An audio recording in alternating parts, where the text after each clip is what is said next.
నాగర్ కర్నూలు జిల్లా కల్వకుర్తి పట్టణంలోని SC complex షాపుల కేటాయింపుపై వివాదం కొనసాగుతుంది. ఇటీవల చేపట్టిన లబ్ధిదారుల ఎంపికను వెంటనే రద్దు చేసి పారదర్శకంగా నిజమైన నిరుపేద నిరుద్యోగ దళిత యువకులకు షాపులు కేటాయించాలని మాజీ ఎమ్మెల్యే జైపాల్ యాదవ్ ప్రభుత్వాన్ని సంబంధిత అధికారులను డిమాండ్ చేశారు.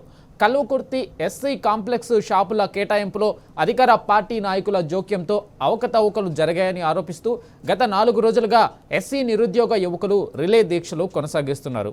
ఈ దీక్షలకు మాజీ MLA Jaipal Yadav, food commission chairman గోలి శ్రీనివాస్ రెడ్డి సంఘీభావం తెలిపారు. షాపుల కేటాయింపులో నిబంధనలను ఉల్లంఘించి ఇష్టారాజ్యంగా లబ్ధిదారులను ఎంపిక చేశారని జైపాల్ యాదవ్ ఆరోపించారు. నిర్మాణం చేయించడానికి 5 కోట్ల రూపాయలు అయింది. స్థల ఖరీదు సుమారు 50 కోట్ల నుంచి 60 కోట్ల రూపాయలు ఉంటాయి.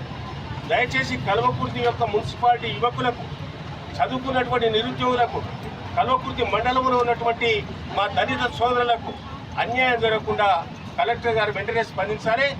దీని పట్ల ప్రభుత్వం వెంటనే సుమోటోగా తీసుకొని అడ్లూరి లక్ష్మణ కుమార్ గారు, social welfare minister, principal secretary, దీనికి సంబంధించిన అధికారులు వెంటనే ఇచ్చినటువంటి ఆర్డర్స్ రద్దు చేయాలి.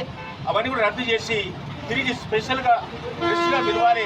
వీరికి న్యాయం చేయాలని చెప్పి ఈ సందర్భంగా మా అందరి పక్షాన మేము డిమాండ్ చేస్తూ, వీరికి న్యాయం జరిగే వరకు మేము వీరి వెంట ఉండి పోరాటం చేసి తప్పకుండా ఈ ప్రభుత్వం చేస్తున్నటువంటి అక్రమాలు, అన్యాయాలు అరికట్టి ఆ విధంగా ఈ ప్రభుత్వ విధానాలు ప్రజలకు అవగాహన కల్పించి అర్థమయ్యే రీతిలో వారు కూడా అర్థం చేసుకునే విధంగా ఈ ప్రభుత్వ ద్వంద్వ విధానాలు, ఈ ప్రభుత్వ అప్రజాస్వామిక విధానాలను ఎండగడతామని సందర్భంగా నేను వీరికి మద్దతు తెలియజేస్తూ మేమందరం కూడా మద్దతు తెలియజేస్తాం.